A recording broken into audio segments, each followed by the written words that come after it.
বন্ধুরা, আপনারা কি জানেন আইপিএলের ইতিহাসে সবচেয়ে দামে বিক্রি হওয়া 5 জন ক্রিকেটার কারা? কোন ক্রিকেটারদের কোটি কোটি টাকা খরচ করে আইপিএলের নিলামে সবচেয়ে বেশি দাম দিয়ে কিনেছে ফ্র্যাঞ্চাইজিগুলি? এদের মধ্যে কি ভারতের খেলোয়াড় আছে?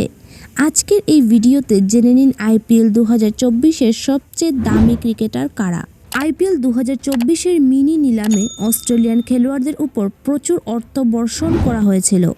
মিচেল স্টার্ক এবং প্যাট কামিন্স আইপিএলের ইতিহাসে সবচেয়ে দামি বিক্রি হওয়া খেলোয়াড়। দুজনেই ইতিহাসের পাতায় নাম লিখিয়েছেন।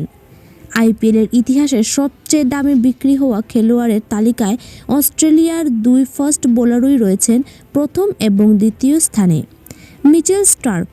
অস্ট্রেলিয়ান বাঁহাতি fast bowler Mitchell Starc IPL 2024-এর মিনি নিলামে 2 কোটি টাকা বেস প্রাইস সহ আইপিএল ইতিহাসের সবচেয়ে ব্যয়বহুল খেলোয়াড় হয়ে উঠেছেন। কলকাতা নাইট রাইডার্স স্টার্ককে 24.75 কোটি টাকায় কিনেছে। 2 নম্বরে প্যাট কামিন্স।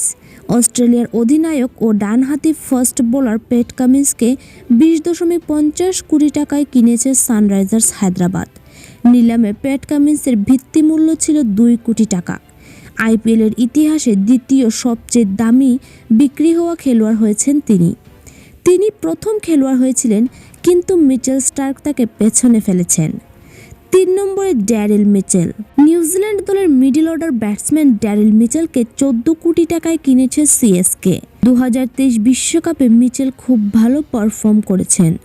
ভারতের বিপক্ষে 2টি ম্যাচে সেঞ্চুরির ইনিংস খেলেছিলেন মিচেল। নিলামে মিচেলের ভিত্তিমূল্য ছিল 1 কোটি টাকা। 4 নম্বরে রয়েছেন হর্ষল পটেল।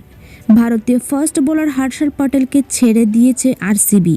পাঞ্জাব কিংস নিলামে তাকে 11.75 কোটি টাকায় কিনেছে। নিলামে তার ভিত্তিমূল্য ছিল 2 কোটি টাকা। তিনি ছিলেন ভারতের সবচেয়ে দামি খেলোয়াড়। 5 নম্বরে রয়েছেন আলজারি জোসেফ। ওয়েস্ট ইন্ডিজের ফাস্ট বোলার আলজারি জোসেফকে ছেড়ে দিয়েছে গুজরাট টাইটান্স।